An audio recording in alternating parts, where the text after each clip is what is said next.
Genèse 1 jusqu'au verset 31, mais nous allons lire que quelques versets. Au commencement, Dieu créa le ciel et la terre.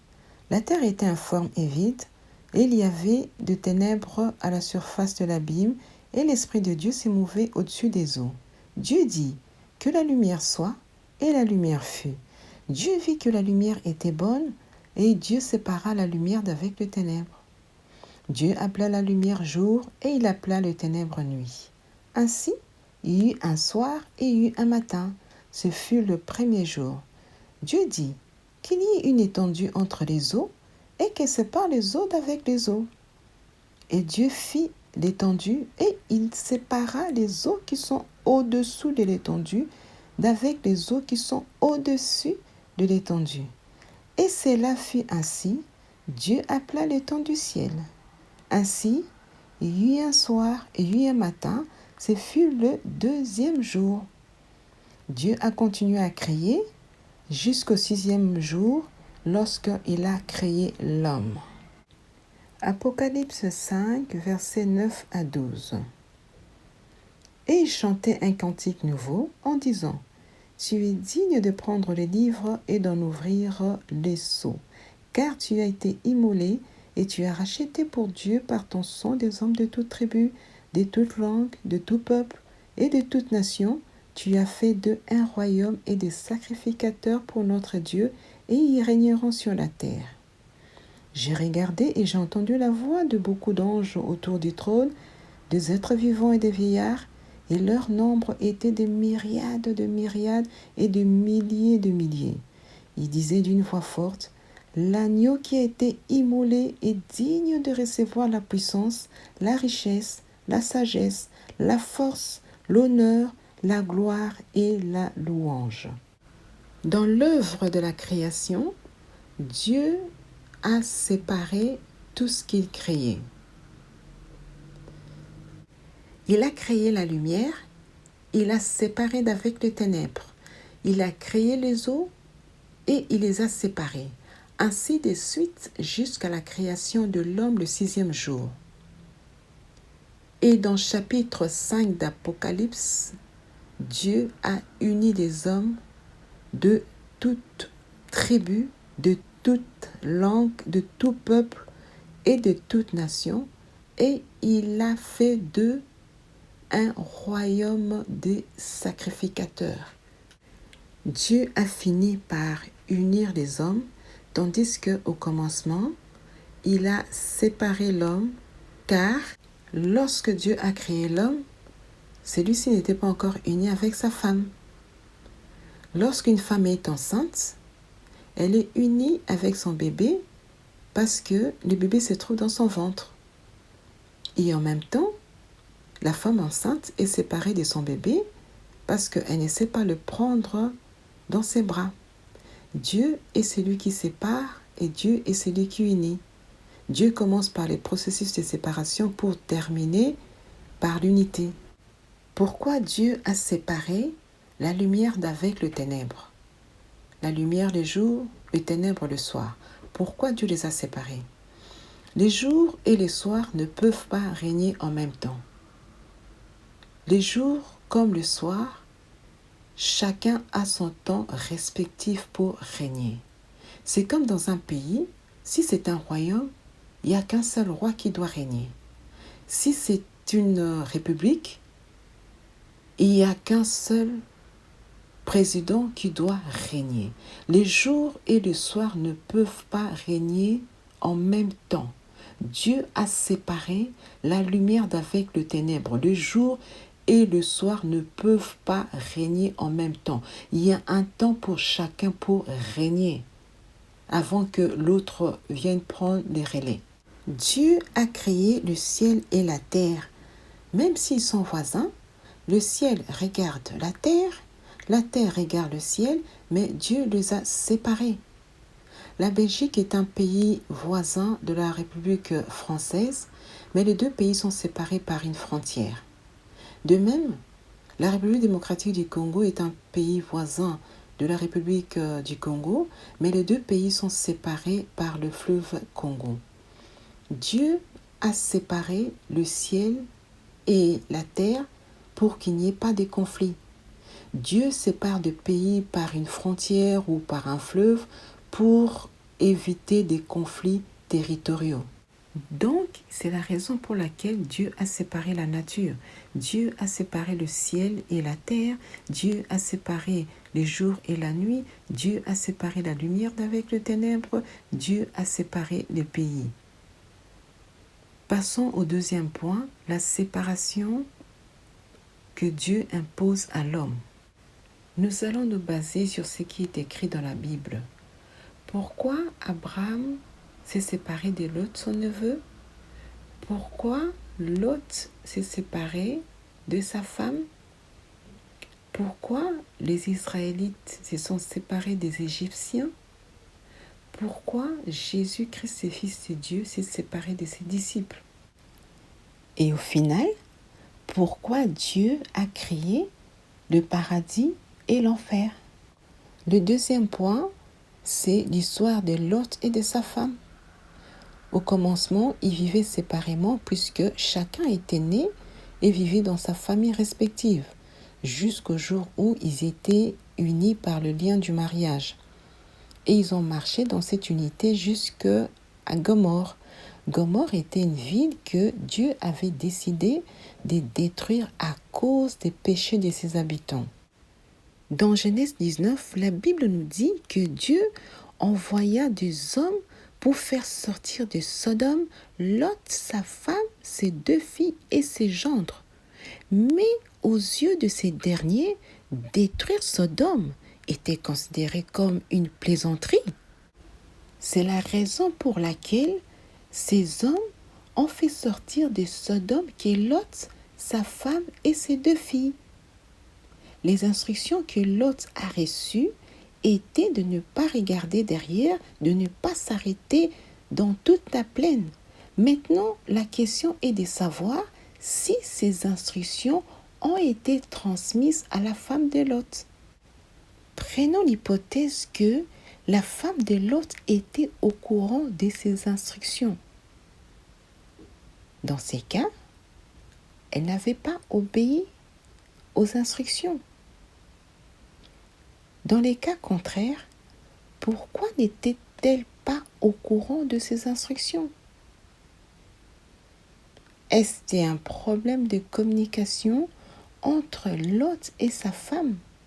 J'ai fait une audio où j'ai parlé de la difficulté de communication entre l'homme et la femme. Pourquoi le dialogue est si difficile entre l'homme et la femme? Pourquoi la femme de Lot n'était pas au courant de ces instructions? Est-ce le choix souverain de Dieu de sauver que Lot, le neveu d'Abraham, avec qui Dieu avait scellé une alliance? Ou une histoire qui nous permet aujourd'hui de parler de la séparation et de l'unité qui vient de Dieu. Dieu est celui qui sépare et Dieu est celui qui unit. Dieu est celui qui dit à l'un d'aller et à l'autre de rester. Dieu a dit à Abraham, va. Lorsque Dieu dit à l'homme d'aller, cela insinue une séparation. Et lorsque Dieu dit à l'homme de rester, restez dans l'unité, restez dans l'attente d'eux. Comme Jésus-Christ avait demandé à ses disciples de rester à Jérusalem. Dieu est celui qui dit à l'homme d'aller et Dieu est celui qui dit à l'homme de rester. Lorsque l'homme doit aller, l'homme doit se séparer d'eux. Et lorsque Dieu dit à l'homme de rester, cela insinue rester dans l'unité, reste, ne te sépare de rien du tout. Reste là à attendre une bénédiction. La femme de Lot est restée sur place car la Bible nous dit qu'elle est devenue une statue de sel. Son histoire et cette statue de sel sont connues partout dans le monde. Ne serait-ce pas une bénédiction? Lot est parti et sa femme est restée. Le tout, c'est de savoir si Dieu veut la séparation ou l'unité. Ton fiancé est parti, ton mari est parti, reste là où tu es, dans l'attente de ta bénédiction. L'unité ou la séparation doit provenir que de Dieu lui-même. Lot est parti, sa femme est restée. L'homme est parti, reste là où tu es. Même si tu fais du surplace, même si tu ne bouges pas, tu restes toujours au même endroit, dans un même pays, dans la même maison. Reste et attends ta bénédiction. Dieu n'a pas permis que Lot et sa femme puissent continuer les chemins ensemble en tant que mari et femme. Le tout, c'est de savoir faire le discernement quand Dieu veut ou quand Dieu impose la séparation ou l'unité. L'unité ou la séparation doit provenir de Dieu lui-même. Lot est parti, sa femme est restée. L'homme est parti, toi tu restes.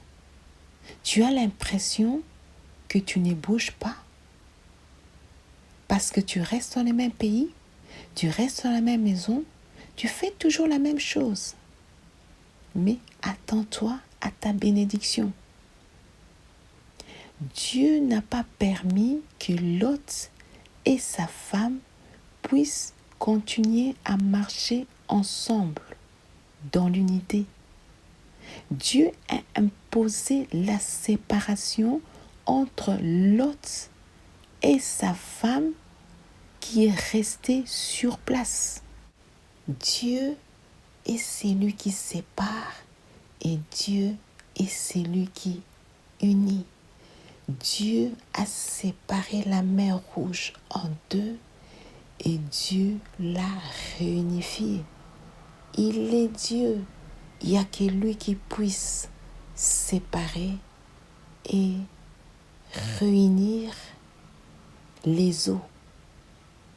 Ce qui nous amène à notre troisième point.